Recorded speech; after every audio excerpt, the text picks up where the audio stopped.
అమ్మ తోడు అడ్డంగా నరికేస్తానది సినిమా డైలాగ్. అమ్మవారి తోడు ఫ్యామిలీని అడ్డంగా చీల్చేస్తానది అక్కడ పొలిటికల్ డైలాగ్.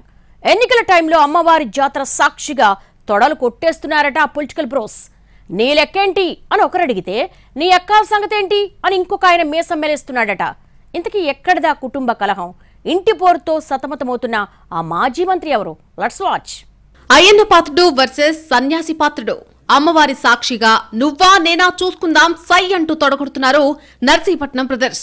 మాజీ మంత్రి టీడీపీ సీనియర్ నేత Ayyanna family fight political colour పులుముకుంది. రసవత్తరంగా మారుతోంది. వ్యక్తిగత విభేదాలతో చెరోదారి చూసుకున్నారు సోదరులు.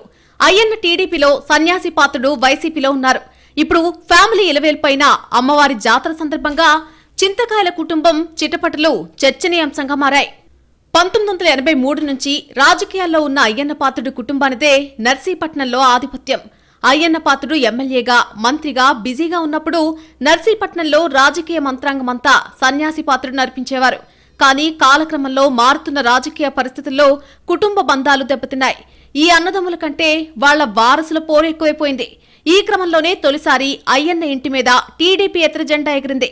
అన్నను వ్యతిరేకించి సన్యాసి పాత్రుడు వైసీపీ కండువా కప్పేసుకున్నారు. ఇక ఇంటి గుట్టు లంకకు చేటు అన్నట్టు అయ్యన్న గురించి సర్వం తెలిసిన సన్యాసి పాత్రుడు వైసీపీ చేతిలో ఆయుధమనే ప్రచారం జరిగింది. కానీ కుటుంబ విభేదాల కారణంగానే సన్యాసి పాత్రుడు వైసీపీలో చేరినట్టు చెప్పుకుంటారు సన్నిహితులు.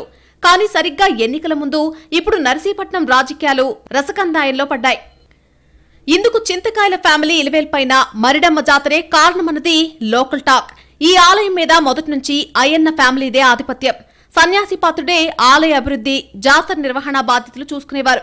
అయితే మారిన వాతావరణంతో ట్రస్ట్ బోర్డు సభ్యుడి హోదా నుంచి తమ్ముణ్ణి తప్పించి నూతన పాలక వర్గాన్ని నియమించారు అయ్యన్న. దీంతో అమ్మవారికి చెందిన బంగారు, వెండి ఆభరణాలను తన ఆధీనంలో పెట్టుకున్న సన్యాసి పాత్రుడు పంచాయతీ పెట్టారు. అది ఎటూ తేలకపోవడం, ఇంతలో కరోనా కమ్మేయడంతో జాతర నిర్వహణ లేకుండానే కాలం గడిచిపోయింది.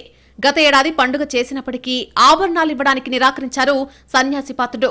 అలాగే ఆలయంపై అయ్యన్న పెత్తనాన్ని తగ్గించే ప్రయత్నంలో భాగంగా దేవాదాయ ధర్మాదాయ శాఖ స్వాధీనం చేసుకుంది. ఈ వ్యవహారం వెనుక సన్యాసి పాత్రుడు కంటే ఎమ్మెల్యే గణేష్ ఎత్తుగడ కీలకమనే భావన అయ్యన్నలో పెరిగిందట. ఒకసారి ప్రభుత్వం ఆధీనంలోకి వెళ్లిన గుడి విషయంలో రాద్ధాంతం చేయడం కంటే అమ్మవారి ఆభరణాల విషయం తేల్చేయాలని డిసైడ్ అయ్యారట మాజీ మంత్రి. దీంతో తమ్ముడికి పబ్లిక్ వార్నింగ్ ఇచ్చారు. ఆభరణాలు తెచ్చి అలంకరించకపోతే పోలీస్ కేసు పెడతానని, తమ్ముడైనా ఉపేక్షించేది లేదని ఘాటుగానే వ్యాఖ్యానించారు. అన్నాలా అన్నాడో లేదో సన్యాసి పాత్రుడు స్ట్రాంగ్ కౌంటర్తో రెడీ అయిపోయారు.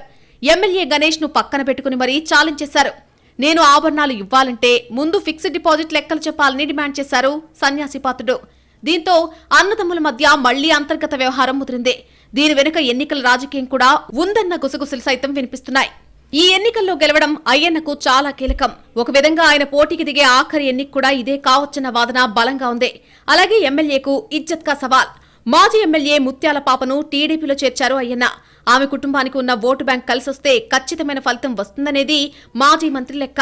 దీంతో ఎమ్మెల్యే గణేష్ తన ఆలోచనకు పదును పెట్టి అమ్మవారి జాతర సాక్షిగా అన్నదమ్ముల మధ్య వివాదాన్ని ఎగదోసారన్న విమర్శలు సైతం వినిపిస్తున్నాయి. ఎవరు ఎగదోసినా ఎగదోయకున్నా అమ్మవారి గుడి కేంద్రంగా మొదలైన రాజకీయం చింతకాయల ఫ్యామిలీని ఎన్ని చింతలు పెడుతుందోనన్న చర్చ మాత్రం గట్టిగానే జరుగుతోంది.